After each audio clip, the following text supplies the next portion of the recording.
I'm Emily, 32 years old, and I've spent my entire life being the daughter my parents forgot to love. Last October, I sent my family the most important invitation of my career. My father's response?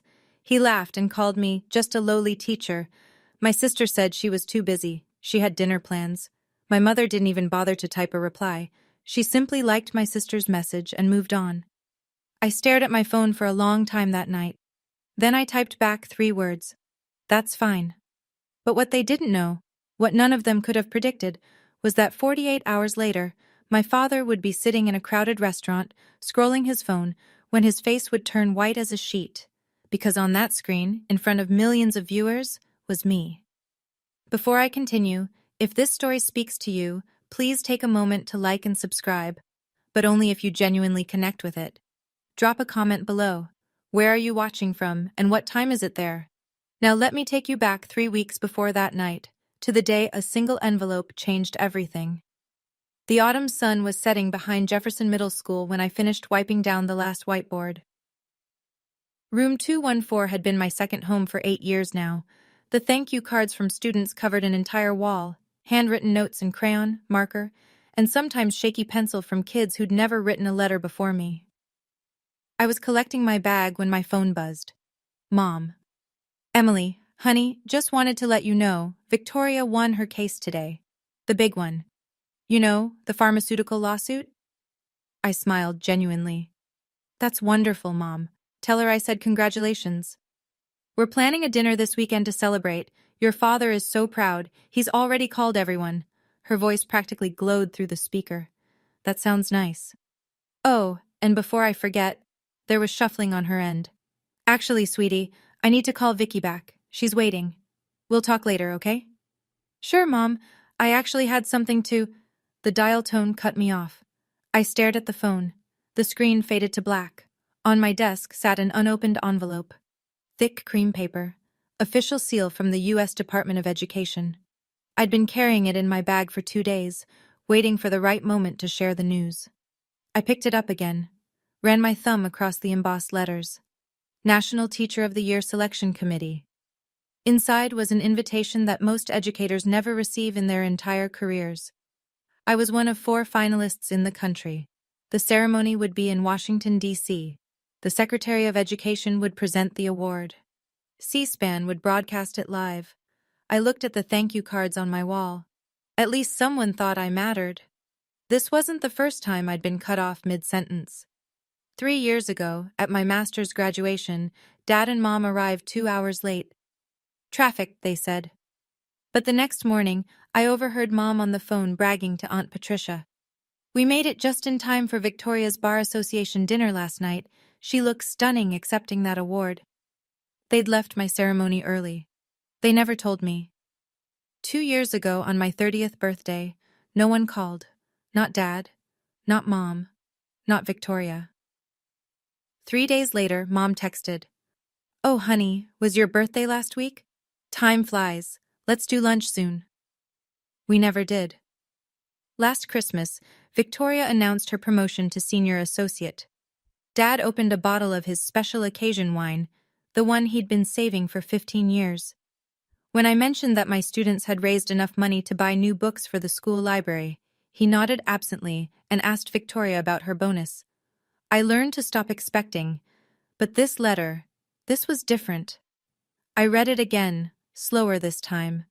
Dear Ms. Carter, we are honored to inform you that you have been selected as a finalist for the National Teacher of the Year Award. Your nomination was submitted by a distinguished educator whose identity, per tradition, will remain confidential until the ceremony. A distinguished educator. Someone who believed in me enough to put my name forward for the highest honor in American education. My heart beat faster. Maybe this time would be different.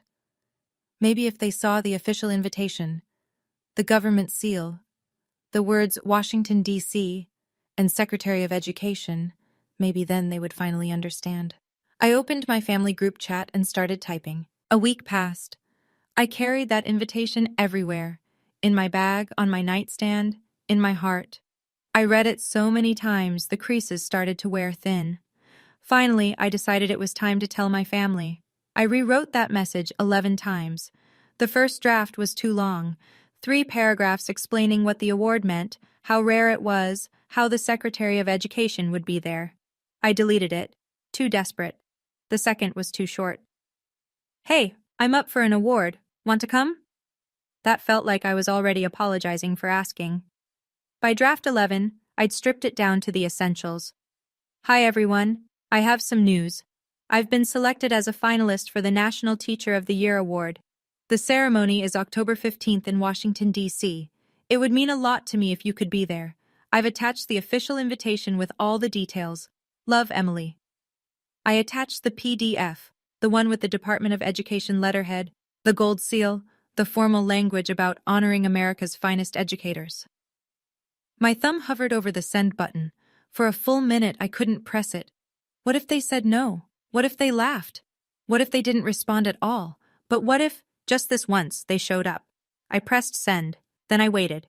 I made dinner, checked my phone, graded papers, checked my phone, watched half an episode of something I don't remember, checked my phone, nothing. By midnight, the message showed read by all 3 of them. No response. I fell asleep with my phone on my pillow, the screen facing up. At 7:42 the next morning, I woke to a notification. My heart jumped. 3 gray dots appeared under Dad's name. He was typing, finally. After all these years, maybe. The dots disappeared, then reappeared. Then a message popped up. Dad's message was 11 words. "Just a lowly teacher's award? I'm not flying to Washington for that nonsense." I read it 3 times. Each time the words cut deeper. Just a lowly teacher. Before I could process, Victoria's response appeared. "Sorry, Em. Mark and I have dinner plans that night. Can't cancel. It's important. You understand, right?" The emoji. She actually added a smiley face. I watched the screen, waiting for Mom to say something, to defend me, to suggest they reschedule dinner, to acknowledge that her daughter had achieved something most teachers only dream about. Instead, a small notification appeared. Diane Carter liked Victoria's message. That was it. No words. No, "Congratulations anyway, honey."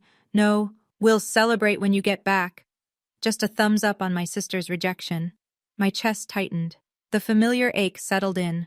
The one I'd carried since I was 12 years old, watching Dad hang Victoria's report card on the fridge while mine went straight into a drawer.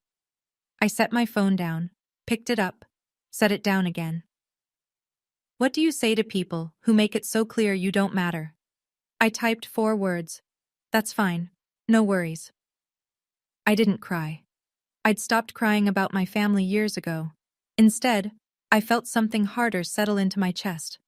A resolve. I would go to Washington alone. I would sit in that audience by myself. And whether I won or lost, I would know that I'd earned my place there. My phone buzzed again. Another message from Victoria. "By the way, you should really think about a career change. Teaching isn't going anywhere, just trying to help." I turned off my phone. That evening, I sat alone in my apartment, a 1-bedroom walk-up that Dad once called depressing, and Victoria described as quaint in a sad way. I stared at my master's degree on the wall. Summa cum laude. 3 years of night classes while teaching full-time. Dad had missed that graduation too. My phone rang. I almost ignored it, but the caller ID said, "Grandma Martha." I answered instantly. "Emily, sweetheart?" Her voice was warm, steady, everything my parents' voices weren't. "I heard about the nomination." I paused. "How did you—" "Oh, word travels in education circles." I could hear her smile through the phone. "Did you tell your parents?" The silence was my answer. Ah, she understood. She always did. "Emily, listen to me. Did you read the nomination letter carefully?" Yes. It said the nominator wished to remain anonymous." "Mm-hmm. And it mentioned that this person had nominated 6 teachers over the years?" My breath caught. "How do you know what the letter says?" Grandma Martha had been a principal for 35 years. Before retiring, she'd transformed 3 failing schools into models of excellence. In education circles, her name carried weight I'd never fully understood. "Let's just say I have old friends on the committee." Her voice softened. "Emily, I'll be at the ceremony. I wouldn't miss it for anything." "Grandma, you don't have to fly all the way to—" "I'll be there." Her tone left no room for argument. And Emily, don't worry about your parents. The truth has a way of finding people, sometimes when they least expect it. What do you mean? She paused. Just focus on your speech, sweetheart. I'll see you in Washington. The call ended. I stared at my phone, heart racing. What did she know that I didn't? 2 days before my flight to Washington, Mom called. Emily, we're having Sunday dinner. Your father insists. He wants the whole family together. I have to pack. It's just dinner, sweetheart. Victoria has exciting news to share. Of course she did. I arrived at my parents' house at 6 sharp. The dining room table was set with the good china, the set they only used for special occasions. Candles flickered. Wine breathed in a crystal decanter. Victoria sat at the head of the table, glowing. Emily, she rose to air-kiss my cheek. So glad you could make it. Mark, her husband, offered a polite nod. He'd always been quiet around my family, an observer rather than a participant. Dad raised his glass. Before we eat, I'd like to propose a toast. To Victoria, who just made partner at Mitchell & Associates, the youngest partner in firm history. Partner? I looked at my sister. Congratulations, Victoria. That's impressive. Thank you. She smoothed her silk blouse. It's been a long time coming. Mom beamed. See, Emily? That's what hard work looks like. Real results, real success. I set down my fork. Victoria, Dad continued, tell Emily what your new salary is. Dad, Victoria laughed. That's tacky. Go on. She should know what ambition can achieve. Victoria shrugged. Let's just say it's substantial. 7 figures, Dad announced proudly. My daughter, 7 figures. The table fell silent. Everyone looked at me. That's wonderful, I said quietly. Dad leaned forward. So, Emily, what's new with you? Still teaching those, what are they? 8th graders? 7th and 8th. He nodded slowly. Right, and that little ceremony you mentioned. When is that again? Tuesday. Ah, he picked up his wine. Teacher appreciation thing? It's the national teacher of the... Right, he waved his hand. Cute. Victoria tilted her head, that familiar condescending smile playing on her lips. So, M, what exactly does a teacher make these days, if you don't mind me asking? I knew where this was going. Around 52,000? A year? Victoria glanced at Mark, suppressing a laugh. Honey, that's less than my monthly bonus. Mark shifted uncomfortably in his seat. Dad nodded gravely. You see, Emily? This is exactly what I've been saying. Teaching has no future, no growth potential. You're smart. You could have done anything. I did do something. My voice stayed level. I chose to teach. But why? Mom leaned forward, genuinely confused. You could have been a lawyer like Victoria, or gone into business like your father. Instead, you're stuck in some classroom with other people's children. I love my students.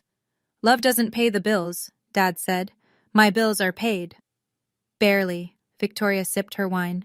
I mean, that apartment you live in? No offense, but it's kind of... Kind of what? She shrugged. Sad. It's sad, Emily. I set my napkin down, slowly, deliberately. I'm sorry my life doesn't meet your standards. We're just worried about you. Mom's voice took on that wounded tone she used like a weapon. As your family, we... Good at being underpaid, maybe. Victoria muttered it under her breath, but I heard every word. Then something unexpected happened. Mark cleared his throat. He leaned toward me, his voice low enough that only I could hear. For what it's worth, he said quietly, I think what you do matters. My 3rd grade teacher changed my life. Our eyes met. He nodded once, then looked away. I filed that moment away, the first hint of an ally in enemy territory. Dessert arrived. I hadn't touched my main course. I should go. I stood, reaching for my purse. Early flight tomorrow. Already? Mom frowned. But we haven't even talked about Victoria's promotion party. It's next month. We're renting out the Bellevue. I'll check my calendar, Victoria smirked. Let me guess. Flying economy to your little ceremony? Teacher salary and all. I paused at the doorway, turned back. Actually, the Department of Education covers all travel expenses. I kept my voice calm, almost pleasant. First class. The table went quiet. Dad's fork stopped halfway to his mouth. The Department of Education? For a teacher award? It's a national award, Dad. I held his gaze. Broadcast live on C-SPAN. The Secretary of Education presents it personally. But you wouldn't know that. Why wouldn't I know that? Because you didn't read the invitation I sent you. No one spoke. Victoria's smirk faltered. Anyway, I pulled on my coat. Congratulations again, Victoria. Enjoy your party. I drove home in silence. No radio, no podcasts. Just the hum of the engine and my own thoughts. At a red light, my phone buzzed. An email notification. Ms. Carter, this is Sarah Mitchell from CNN Education Desk.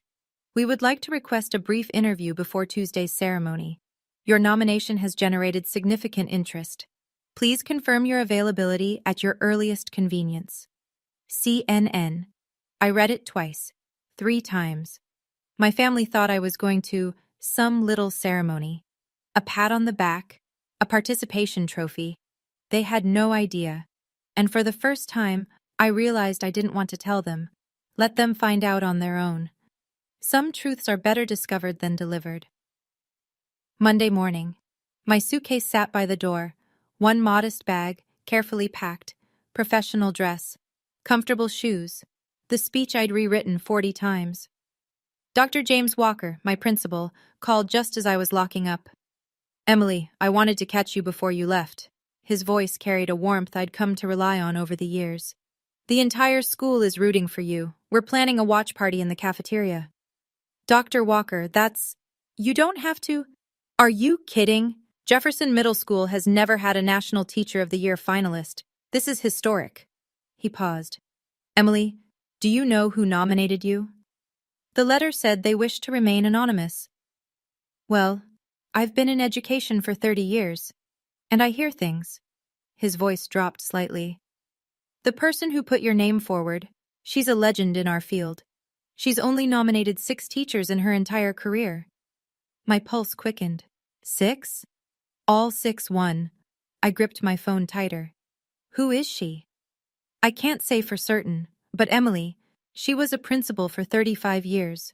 Transformed 3 failing schools.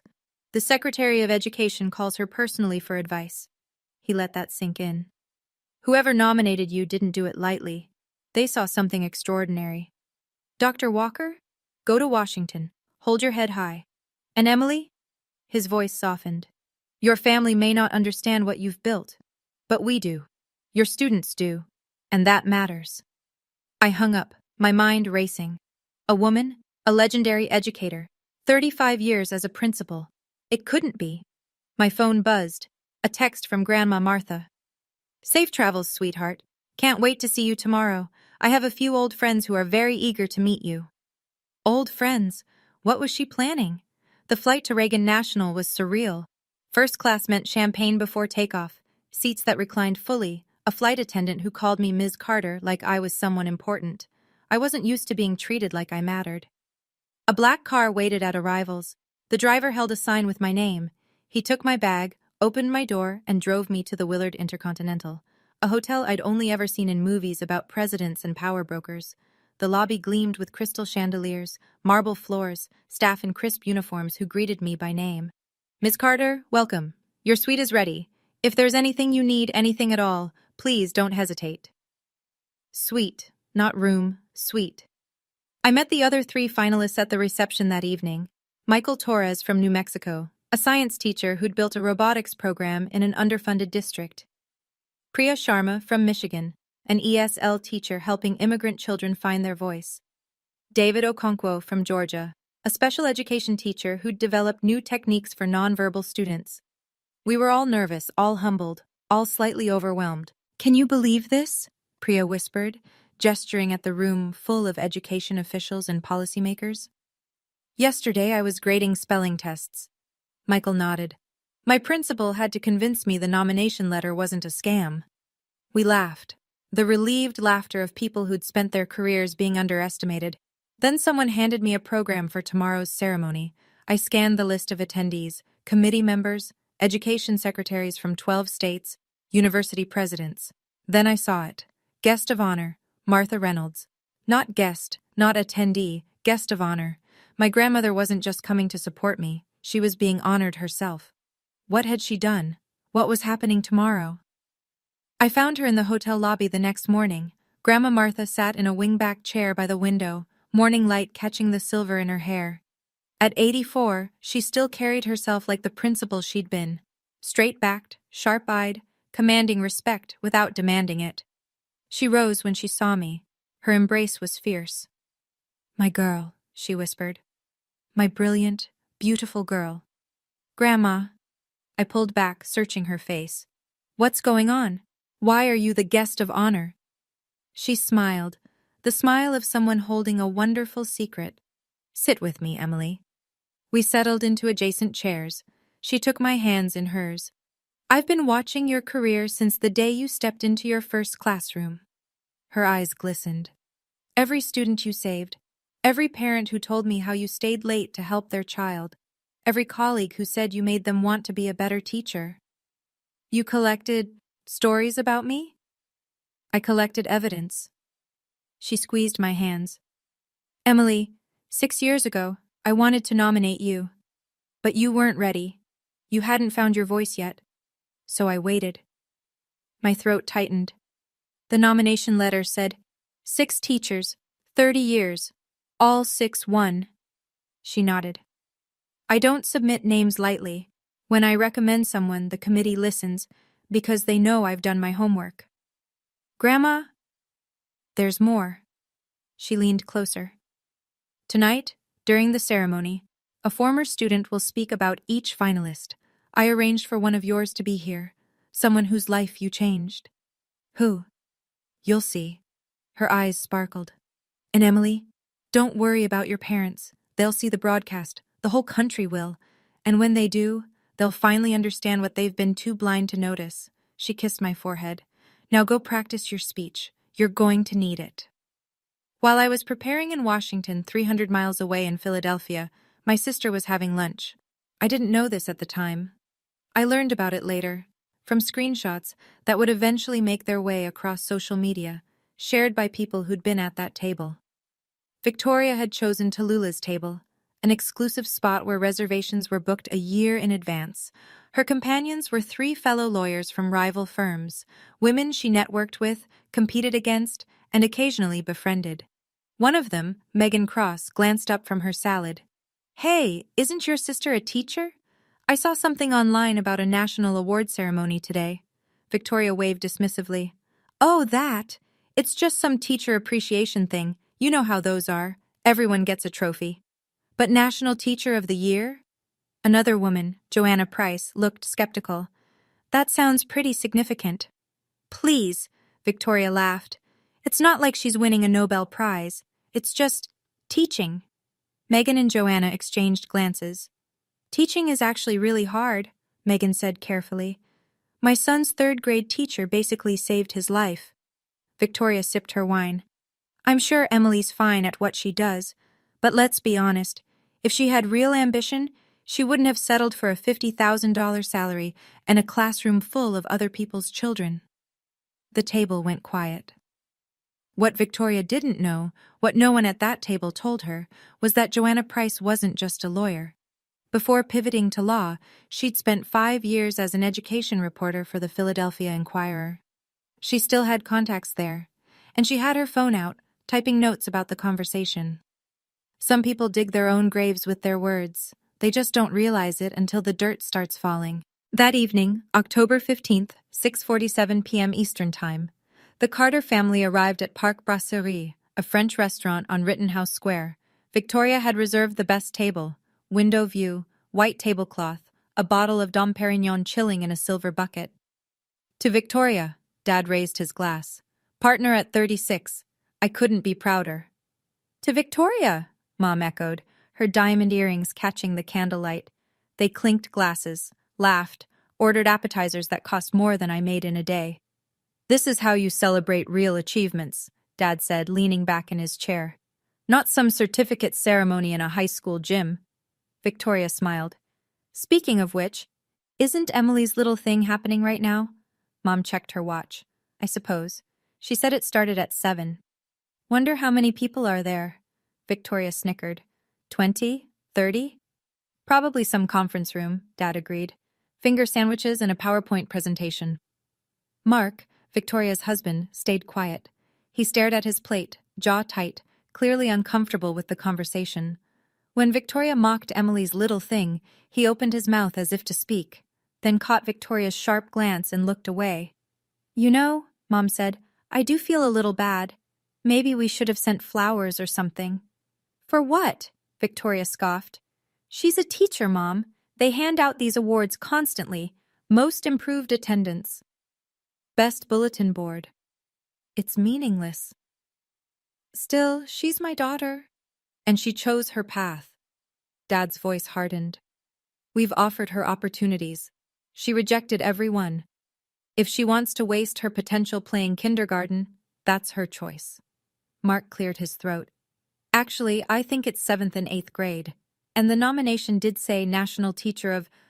Mark, Victoria shot him a look. Not now. He fell silent. Across the country, in Washington, D.C., the lights in the grand ballroom were dimming. 2,000 people took their seats, cameras prepared to roll, and I stepped into position behind the curtain, heart pounding. Okay, I need to pause here for a second. Right now, my family is sitting in that fancy restaurant completely clueless, laughing at my little ceremony, and I'm standing backstage in Washington, D.C., about to walk out in front of millions of people. What do you think happens next? Drop your prediction in the comments. And if you're Team Emily right now, hit that like button. Let's see how many of us have been in her shoes. Now, back to that night. The grand ballroom of the Kennedy Center took my breath away. 2,000 people. Crystal chandeliers casting golden light across a sea of round tables draped in white. American flags flanking a stage that seemed to stretch forever. And cameras, so many cameras positioned at every angle. A production assistant touched my elbow. Miss Carter, you'll enter from stage left when they call your name. Just follow the spotlight. I nodded, not trusting my voice. Through a gap in the curtain, I spotted Grandma Martha in the front row, seated directly behind a placard that read, Guest of Honor. She wore her best navy suit, the pearl earrings Grandpa had given her 50 years ago. Her eyes were already glistening. The Secretary of Education approached the podium. Cameras swung toward him. Good evening. We are here tonight to honor America's finest educators. I felt my phone buzz in my clutch. A text from Grandma. I'm so proud of you. Your parents will soon see what I've always known. The whole country is about to meet the Emily I love. The whole country. C-SPAN was broadcasting live. CNN had a camera crew. Education journalists from every major outlet were taking notes. And in Philadelphia, my family was eating French cuisine, mocking what they assumed was a little ceremony. Representing the best of what education can be, the secretary continued. Teachers who go beyond the curriculum, who see potential where others see problems, who change lives, one student at a time. I closed my eyes, breathed. Whatever happened next, I had earned my place here. Not because of my family's approval, not because of money or status or prestige, because I showed up. Every day. For 12 years. For kids who had no one else. My name was called. I stepped into the light. Before we announce our final results, the secretary said, each finalist will hear from a former student whose life they touched. Please welcome Marcus Thompson. My heart stopped. Marcus. Little Marcus Thompson, who used to sit in the back of my classroom with holes in his shoes and hunger in his eyes, who turned in assignments written on napkins because he couldn't afford notebooks, who once told me he'd probably be dead by 20. But the man walking toward the microphone wasn't little anymore. Marcus Thompson stood 6 feet tall, broad-shouldered in a perfectly tailored suit. A Johns Hopkins ID badge hung from his pocket. At 28, he was a second-year resident in pediatric surgery. When I was 16, Marcus began, his voice steady, I was homeless. The audience fell silent. My mom was in prison. I was sleeping in my car. I'd given up on everything, school, life, myself. Then I walked into Miss Carter's English class. He paused, looked directly at me. She noticed things. That I was always hungry. That I wore the same clothes every day. That I flinched when people moved too fast. His voice cracked slightly. She never announced it. She never made me feel like a charity case. She just helped. I felt tears building. She bought me food, drove me to scholarship interviews, stayed after school for hours helping me with my college applications. When I got into Johns Hopkins, Ms. Carter was the first person I called. Not because she was my teacher, because she was the first adult who ever believed I could be something. Marcus wiped his eyes. Miss Carter didn't save my life with big gestures. She saved it with small acts of kindness, every single day. I'm a doctor today because of her. The audience rose to their feet. 2,000 people, standing, applauding. For me. The applause faded. The Secretary of Education returned to the podium with a cream envelope in his hands. The selection committee has reviewed hundreds of nominations from across the nation. The 4 finalists you've seen tonight represent the absolute best of American education. He paused. But only one can receive our highest honor. I couldn't breathe. Beside me, Priya Sharma gripped my hand. Michael Torres closed his eyes. David Okonkwo whispered what sounded like a prayer. The secretary broke the seal. The 2024 National Teacher of the Year is... Silence. 2,000 people holding their breath. Emily Carter, from Philadelphia, Pennsylvania. The room exploded. I didn't move, couldn't move. Priya had to physically push me forward. Go, she laughed through tears. Go! The walk to that stage felt like a dream. Lights blurring, applause thundering, faces smiling, 2,000 strangers on their feet, celebrating a teacher from an underfunded middle school who'd simply refused to give up on her kids. The secretary shook my hand. Cameras flashed. In the crowd, I spotted Marcus. He was crying openly now, clapping so hard his hands must have hurt. Our eyes met. He mouthed 2 words. Thank you. No. Thank you, Marcus, for becoming proof that what I do matters. Someone handed me a crystal trophy so beautiful I was afraid to hold it. Congratulations, Miss Carter. The secretary leaned close. Your grandmother is a force of nature. She's been telling everyone you'd win for months. I looked out at the audience, found Grandma Martha in the front row.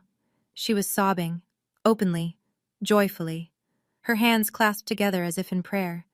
I had never seen her cry before. At the bottom of the screen, a CNN chyron appeared. Breaking. Philadelphia teacher, Emily Carter, named National Teacher of the Year, nominated by legendary educator Martha Reynolds. Millions of Americans saw that headline, including, though I didn't know it yet, 3 people in a French restaurant who had just ordered dessert. Philadelphia. 7:52 p.m. Richard Carter wiped his mouth with a linen napkin and reached for his phone. A habit, checking stocks, scrolling news, staying connected to the world that mattered. A CNN notification sat at the top of his screen. Breaking. Philadelphia teacher wins prestigious national award. He almost scrolled past it. Philadelphia had thousands of teachers. What were the odds? Then he saw the photo. His hand froze. The image showed a woman on stage, shaking hands with a man in a dark suit. Behind them, an enormous screen displayed the words, National Teacher of the Year, 2024. The woman was his daughter. Richard? Diane noticed his expression. What is it? Bad news from the market? He couldn't speak. He held out the phone with a trembling hand. Diane took it, squinted at the screen. Her face went pale. That's Emily. What? Victoria grabbed the phone. Her wineglass tipped. Red liquid spread across the white tablecloth. No, that can't be. She said it was just a small ceremony. The Secretary of Education, Dad whispered. She's shaking hands with the Secretary of Education. Mark leaned over to look. His expression was unreadable. CNN, he said quietly. That's CNN's camera. This is being broadcast nationally. Victoria scrolled frantically. More photos. Emily at the podium. Emily receiving a crystal trophy. Emily surrounded by applauding dignitaries. And then the video. A young black man at a microphone, tears streaming down his face. Ms. Carter didn't save my life with big gestures, she saved it with small acts of kindness, every single day. Oh my God. Victoria's voice was barely audible. This is actually a big deal. The restaurant continued around them. Waiters moved, diners laughed, music played. The Carter family sat frozen in the middle of it all. Back in Washington, I stood at the podium, clutching my trophy, looking out at 2,000 faces waiting for me to speak. The teleprompter was ready. I'd written a safe speech, statistics about education funding, platitudes about the importance of teachers. I ignored it. Growing up, I began, my voice surprisingly steady. I was told that teaching was not a real career. The audience shifted. This wasn't the expected gratitude speech. I was told I was wasting my potential, that I would never amount to anything, that success meant money and teachers— I paused. Teachers were just people who couldn't make it anywhere else. Silence. But tonight, I stand here because of one person who never stopped believing in me. I found Grandma Martha's eyes in the crowd. My grandmother, Martha Reynolds. The camera swung to her. She pressed a hand to her heart. Grandma, you taught me something my parents never could. That success isn't measured by salary or status. It's measured by the lives you touch, the students you lift up, the seeds you plant that bloom long after you're gone. I thought of Marcus, of the hundreds of students who'd passed through my classroom, of the thank you cards covering my walls. To every teacher watching tonight, your work matters, your sacrifice matters. Your students will remember you long after they forget what you taught them. They'll remember how you made them feel. I looked directly into the main camera. And to anyone who's ever been told they weren't enough, you are. Your worth isn't determined by the people who refuse to see it. Find the people who do. Hold on to them, and never, ever apologize for following your heart. The standing ovation lasted 3 full minutes. I never mentioned my parents by name. I didn't have to. Everyone watching knew who wasn't there. The phone started ringing before the applause ended. In the Philadelphia restaurant, Richard's screen lit up with call after call. Frank Morrison, his golf buddy. Richard, just saw your daughter on CNN. Why aren't you there? He let it go to voicemail. Another call, his brother Tom. Hey, Emily's all over the news. You must be so proud. Where are you guys watching from? Voicemail. Diane's phone buzzed. Their neighbor, Helen, their pastor, her book club friends, all asking the same question. Why aren't you with Emily? Victoria's phone was worst of all. Text messages flooded in from colleagues, law school friends, distant acquaintances she barely remembered. Saw your sister on TV, so cool. Why weren't you at the ceremony? Everything okay? Just watched the speech. She mentioned someone who believed in her. That's you, right? Victoria stared at that last message. The lie would be so easy. Yes, of course. I'm her biggest supporter. But people had seen the broadcast. They'd heard Emily thank her grandmother, and only her grandmother. A woman approached their table. Gray hair, kind face, a napkin clutched in her hand. Excuse me, I couldn't help but notice. Are you Emily Carter's family? She pointed at the phone still clutched in Diane's hand. I just saw her win on TV. You must be so proud. Richard attempted a smile. Yes, very proud. The woman's face shifted. Wait, why aren't you at the ceremony? Washington's not that far. Diane fumbled. There weren't any flights. Flights? The woman frowned. It's a 3-hour drive. The table fell silent. The woman's expression changed. Understanding, judgment, pity. Oh, she said quietly. I see.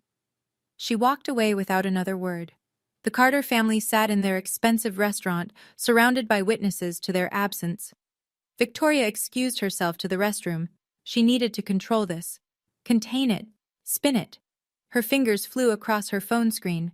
So proud of my amazing little sister Emily. Wish we could have been there tonight. Family always comes first. Hashtag National Teacher of the Year. Hashtag Proud Sister. She added a photo of Emily from the broadcast. Screenshot, crop, filter, posted. Within seconds, the comments began. Congratulations to your sister. Teachers are heroes. So sweet that you're supporting her. Victoria exhaled. Crisis managed. Then a new comment appeared. Joanna Price, the lawyer from lunch. The one Victoria had forgotten was once a journalist. Funny, at lunch today you called it just a teacher appreciation thing and said teaching wasn't a real career. What changed? Victoria's blood ran cold. More comments flooded in. Wait, what? Joanna, receipts please? Yikes. This is awkward. Joanna replied with her own words. Not a screenshot, but a direct quote of what Victoria had said at lunch. At lunch today, Victoria called her sister's national award just a teacher appreciation thing and said Emily's career wasn't going anywhere. I was there. I heard it. 3 other women from that lunch liked Joanna's comment. One added, "Can confirm. It was uncomfortable to witness." The post exploded. Victoria deleted it. But screenshots had already been taken. Someone had already shared it to Twitter. Someone else was creating a TikTok. Her phone buzzed. A text from a senior partner. Victoria, heads up. Some clients are asking about the social media situation with your sister. The education nonprofit we represent saw the posts. Might want to get ahead of this.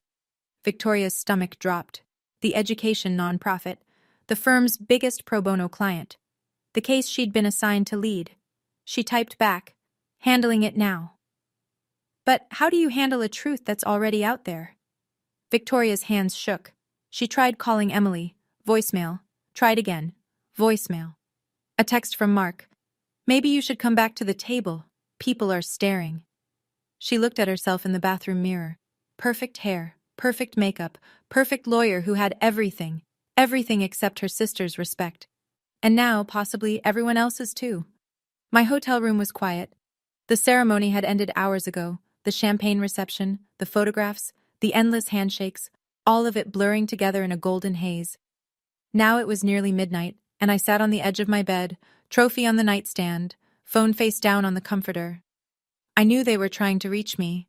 47 missed calls from Dad, 23 from Mom, 15 from Victoria. I hadn't opened a single voicemail. I didn't want to hear their excuses, their explanations, their sudden pride now that the whole world was watching. A soft knock on my door. Grandma Martha stood in the hallway, wrapped in a hotel robe, her eyes still red from crying. "May I come in?" I stepped aside. She settled into the armchair by the window. For a long moment, we just sat in comfortable silence, looking out at the Washington Monument glowing against the night sky. "Do you want to talk to them?" she finally asked. I shook my head. "Not tonight." "That's your right." I turned to look at her. "Did you know this would happen? That they'd see it?" She smiled softly. "I knew the broadcast would reach them. What they chose to do with that information was always up to them." Her eyes met mine. "Emily, I didn't arrange tonight to punish your parents. I arranged it to honor you. What they're feeling right now, that's a consequence of their own choices." I felt tears threatening. "I just wanted them to show up. Once." "I know, sweetheart." She reached for my hand. "But some people can only see value when the world points it out to them. That's their limitation, not yours." I leaned into her shoulder. For the first time in my life, I didn't need anyone else's validation. I already had mine.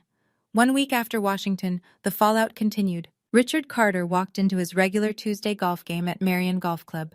4 men he'd known for 30 years, colleagues, friends, men who respected him.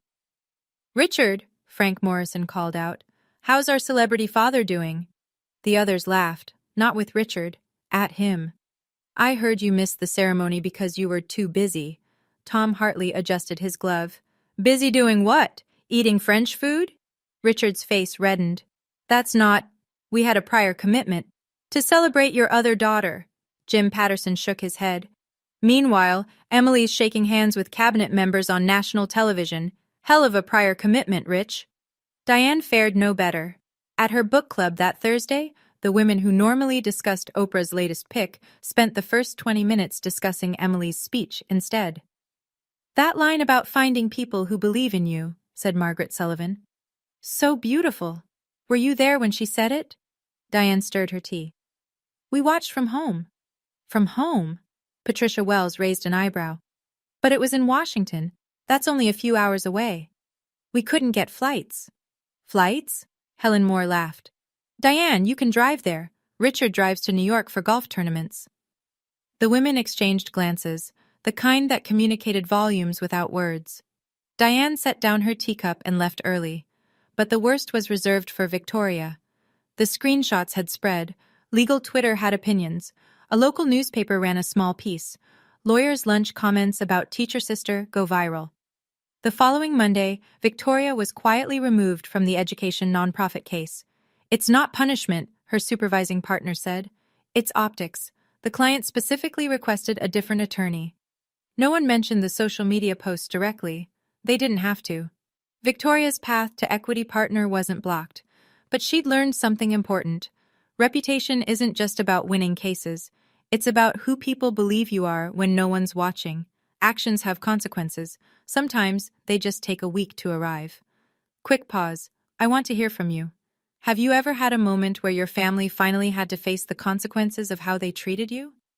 I know I'm not alone in this. Comment below with your story. I read every single one, and if you're still here, thank you. We're almost at the end, and trust me, it gets better. Hit subscribe if you haven't already. Now, let's continue. 2 weeks after Washington, I agreed to dinner at my parents' house. Not because I wanted to, because I was ready. The house looked the same colonial brick, same manicured lawn, same wreath on the door that Mom changed with the seasons. But when I walked through that front door, everything felt different. My family was already seated in the living room, Dad in his armchair, Mom on the sofa. Victoria perched on the edge of a cushion like she might need to flee at any moment. No one stood to greet me. Emily? Dad cleared his throat. We need to talk about what happened. I remained standing. What happened? I won an award. You didn't come. That's what happened. It's more complicated than that, is it? I kept my voice level. Because from where I'm standing, it's pretty simple. I invited you to the most important night of my career. You laughed at me and went to dinner instead. Mom twisted her hands. We didn't know it was such a big deal. I sent you the invitation. It said, National. It said, Secretary of Education. It said, C-SPAN broadcast. I looked at each of them in turn. Which part wasn't clear? Victoria stood abruptly. Fine. You want an apology? I'm sorry we didn't come to your ceremony. Happy now? No, Victoria, I don't want an apology. Then what do you want? I took a breath, steadied myself. I want you to understand something. For 32 years, I've tried to earn your respect, tried to make you proud, tried to prove that my choices were valid, even if they weren't the choices you would have made. I paused. I'm done trying. The room went silent. My hands trembled slightly. I clasped them together to hide it. 32 years of wanting their approval didn't disappear overnight. Part of me still wanted Dad to stand up and say he was proud. Part of me still wanted Mom to hug me and mean it. But I had learned something in Washington. Wanting something doesn't mean you need it to survive. What does that mean? Dad's voice was sharp. It means things are going to change. Dad leaned forward. Emily, you're overreacting. We made a mistake. People make mistakes. A mistake is forgetting a birthday. What you did was deliberate.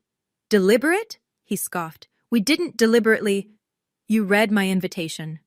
My voice didn't waver. You saw exactly what it was. And you decided, consciously, that dinner with Victoria was more important. That's not a mistake. That's a choice. Mom's eyes welled up. Emily, please. You're hurting us. I'm hurting you? I almost laughed.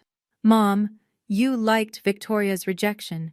You didn't say a word in my defense. You never do. I didn't mean it that way. Then how did you mean it? She had no answer. Victoria crossed her arms. You're being incredibly dramatic about all this. One missed event and suddenly we're the villains? One event? I turned to face her fully. This isn't about one event, Victoria. This is about 32 years of being second, of being dismissed, of every achievement being minimized while yours were celebrated. That's not true. You called my career lowly. You told your friends my award was meaningless. You posted a fake congratulations on social media while screenshots of your real words were going viral. I shook my head. You couldn't even be honest about how little you think of me. Victoria's face flushed. For once, she had nothing to say. Dad stood, trying to reclaim control. Enough. This is family business. We'll work it out privately, like adults. No. The word came out calm, certain. We won't work it out by pretending nothing happened. That's what we've always done. That's how we got here. Then what do you suggest? I looked at my father, the man who'd spent my entire life measuring my worth in dollars. I suggest you start listening. I gathered my coat and purse. Where are you going? Mom's voice pitched higher. We're not finished. Yes, we are. I turned at the doorway.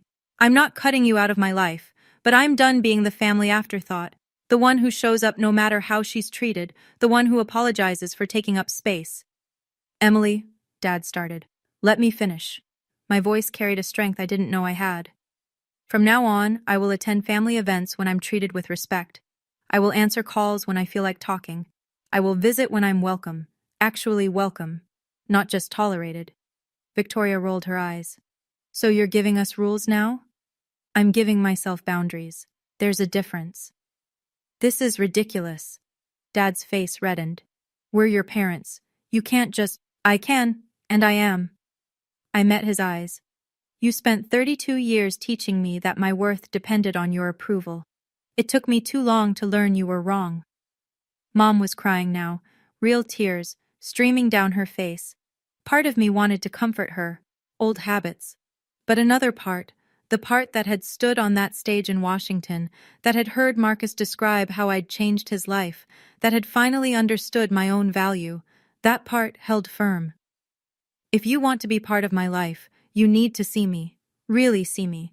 Not the daughter you wished I was, not the teacher you're embarrassed by, me. I opened the front door. Cool autumn air rushed in. I hope you can do that, I said quietly. But if you can't, I'll survive.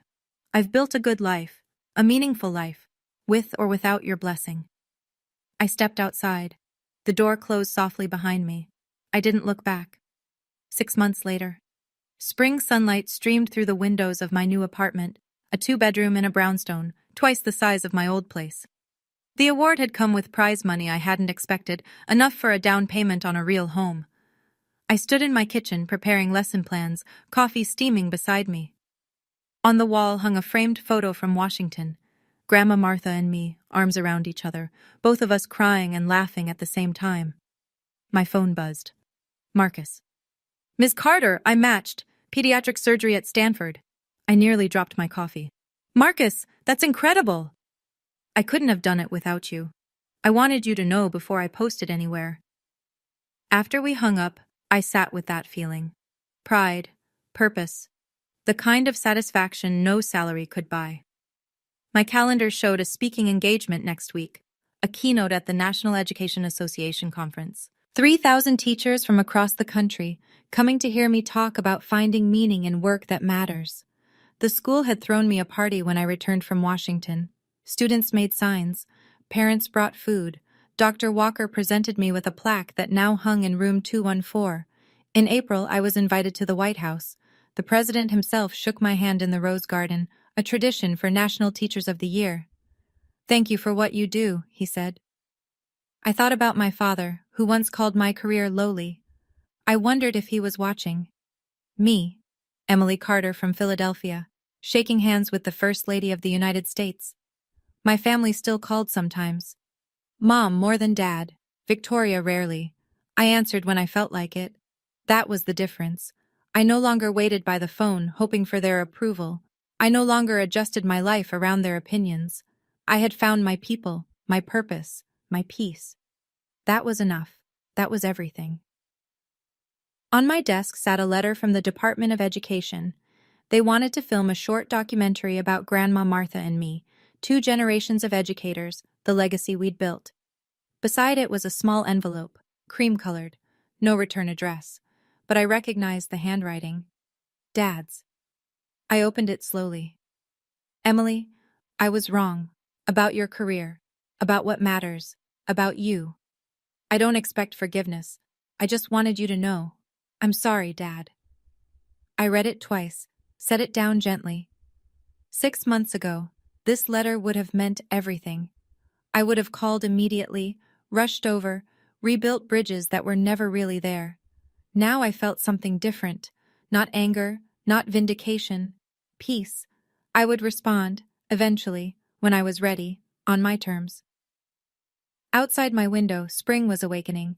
Cherry blossoms, fresh starts, the cycle of renewal that teachers understand better than anyone. Every September a new beginning, every class a chance to change lives. I thought about that night in the restaurant. Dad's face going white. The phone calls flooding in. The moment they finally saw what I'd been all along. But here's what I learned. I didn't need that moment for myself. I already knew my worth. Sometimes the people we love most are the last to see us clearly.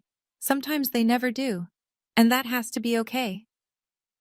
My grandmother once told me that the best teachers don't teach subjects.